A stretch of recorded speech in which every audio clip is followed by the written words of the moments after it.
Samajwadi party के विधायक अमिताभ वाजपेयी जी इस वक्त हमारे साथ हैं। अमिताभ जी, 18 जनवरी वो दिन जब शंकराचार्य स्नान करने जा रहे थे और उस दौरान कुछ वीडियोस वायरल हुए जिसमें बटुकों की शिखा खींची गई, और कल कुछ बटुक आए थे जिनका ब्रजेश पाठक ने पहले सम्मान किया और आज 101 बटुकों का सम्मान किया। और इसके पहले 2 दिन पहले उन्होंने ये बात कही कि जिन्होंने भी बटुकों की शिखा खींची उनको महापाप पड़ेगा। इस पूरी प्रतिक्रिया को जो 1 महीने बाद आई है, इसको कैसे देखते हैं और क्या कहेंगे? कहीं ना कहीं जब परम पूज्य शंकराचार्य जी का अपमान हुआ, बटुकों का अपमान हुआ, तो सभी न की भावनाएं आहत हुई, सभी लोग दुखी हुए। ये जरूर है कि ब्रजेश पाठक जी ब्राह्मणों का प्रतिनिधित्व करते हैं सरकार में।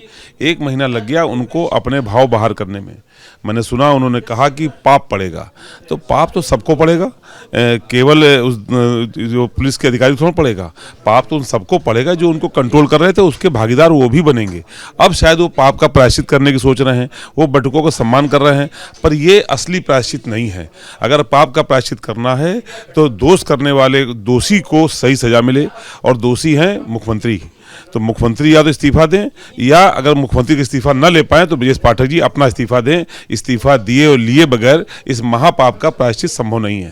आज की तस्वीरें सबने देखी, किस तरीके से बटुकों को ऊपर पुष्प वर्षा की गई, उनका तिलक किया गया और उनसे आशीर्वाद लिया गया। इसके क्या राजनीतिक मायने आप देखते हैं? ये उनका अपना डैमेज कंट्रोल है। वो उनको दिखाई पड़ रहा है कि इसके आगे गड्ढा है, अब गिरने वाले हैं, तो वो रेलिंग लगा रहे हैं, पर इससे असली बचत होने वाली नहीं है, क्योंकि जो लोगों के अंदर जनभावना है वो बहुत नेगेटिव हो चुकी है। अब इस तरह की बातों से भारतीय जनता पार्टी और सरकार और मंत्री अपनी जिम्मेदारी से भाग नहीं सकते। ये मामला कोई स्टेट का इशू नहीं था। शंकराचार्य जी का मामला पूरे विश्व में जो उनको मानने वाले सभी को आहत करके गया है।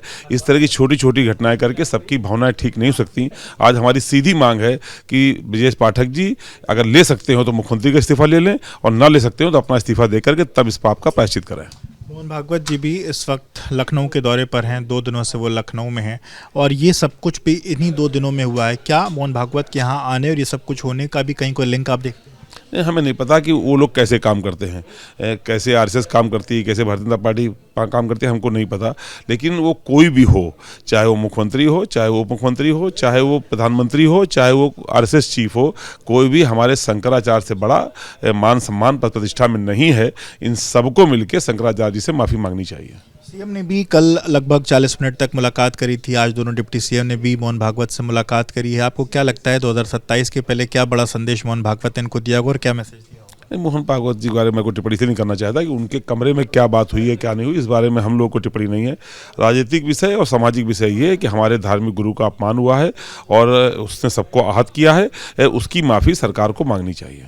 मोहन भागवत ने फिर से जातियों पर बयान दिया। उन्होंने कहा है कि हमें जातियों में नहीं बंटना चाहिए और हमें बड़े हिंदू परिप्रेक्ष्य में जो है अपने आप को देखना चाहिए, और उसी पर बात करनी। ये कैसे हिंदू हैं? जो सबसे बड़े हिंदू धर्मगुरु का अपमान करने वाले लोग कैसे हिंदू हैं? ये असल हिंदू नहीं है, ये सत्ता पोषित हिंदू हैं। हिंदुओं को यदि सही सम्मान दिलाना है तो सही रोजगार मिलना चाहिए, सही इलाज मिलना चाहिए, सही शिक्षा मिलनी चाहिए, ज़िंदगी में आगे बढ़ने के मौके मिलने चाहिए। ये सब मौके दिलाने के बजाय लोगों को आपस में बांट करके, झगड़े पैदा करके अपनी राजनीतिक रोटियाँ सेकना चाहते हैं। शंकराचार्य ने भी इस पर अपनी प्रतिक्रिया दे दी है जो हुआ आज, और उस पर उन्होंने कहा है कि हो सकता है ब्रजेश पाठक के जो वोटर हैं उनका दबाव हो, इस कारण 1 महीने बाद। यही मैंने कहा कि आगे गड्ढा दिखाई पड़ रहा था, उनको मालूम पड़ा था इसके आगे अब गिर जाएंगे, अब बच नहीं सकते, तो वो डैमेज कंट्रोल करने की कोशिश कर रहे हैं। पर ये अधूरा डैमेज कंट्रोल है, असली डैमेज कंट्रोल ये अभी नहीं है। असली डैमेज कंट्रोल तब होगा जब सरकार मिलकर के माफ़ी मांगेगी। गोरखपुर का एक प्रकरण है जहां पे 1 फरवरी को 30 लोगों का मोतियाबिंद का ऑपरेशन हुआ था और उसमें अगले दिन ही सबकी आंखों में संक्रमण हो गया, 9 लोगों की आंख जो है वो चली गई। इसको कैसे देखते हो और कितना बड़ा फेलियर? ये लगातार हम लोग देख रहे हैं कि जो स्वास्थ्य विभाग के मुखिया हैं वो अपनी जगह पूरी तरह से फेल हैं, उनके अपने विभाग में चल नहीं रही, लगातार लापरवाही घटनाएं सामने आ रही हैं, बजट का भी सही इस्तेमाल नहीं हो रहा है। तो सरकार स्वास्थ्य के मामलों में पूरी तरीके से उदासीन है।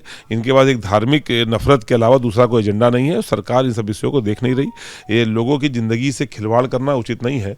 सरकार को स्वास्थ्य के विषय में अत्यधिक गंभीर होना चाहिए। एक और विषय है, आज प्रियंका गांधी असम के दौरे पर थी, मां कामाख्या के दर्शन किए हैं और वहां पे एक ब्राह्मण ने उनको आशीर्वाद दिया कि असम में भी उनका भला हो, उनकी सरकार बने और 2029 में भी वो पीएम बने। देखिए, ये जनभावना बन रही है। किसी के मुंह से निकला क्या निकला मैं नहीं जानता, पर जनभावना है कि अब बदलाव होना चाहिए। लोग परिवर्तन की तरफ देख रहे हैं। एक आखिरी सवाल है, जिस तरीके से जनप्रतिनिधियों का फ़ोन न उठाने का जो सवाल सदन में उठा, अब उसके लिए नई ऐप बनने की भी बात है, वो निकल के सामने आ रही है। आप लोग कितना इस बात से परेशान रहते हैं, आपके फ़ोन कितने नहीं उठते, और अब जो नई प्रक्रिया शुरू हो रही है, इससे क्या लगता है कितना फ़ायदा होगा? देखिए, हम लोग की परेशानी तो होती है, पर जब सामने सत्ताधारी दल के विधायकों की परेशानी देखते हैं तो लगता है कि हमारी परेशानी कम है, इनकी ज़्यादा है। क्योंकि हमारा ना उठे, चलो ना उठे, हम विपक्ष के हैं, पर जो सत्ता के विधायक हैं उनके फ़ोन जब नहीं उठते तो लगता है कि मेरा गम कितना कम है, इनका गम हमसे ज़्यादा है। ये सोच करके हम लोग संतोष कर लेते हैं। नई प्रक्रिया से लाभ होगा? अब देखिए, जब सरकार में विल पावर नहीं है, सरकार अधिकारियों की बातों पर आँख मीच के विश्वास करती है।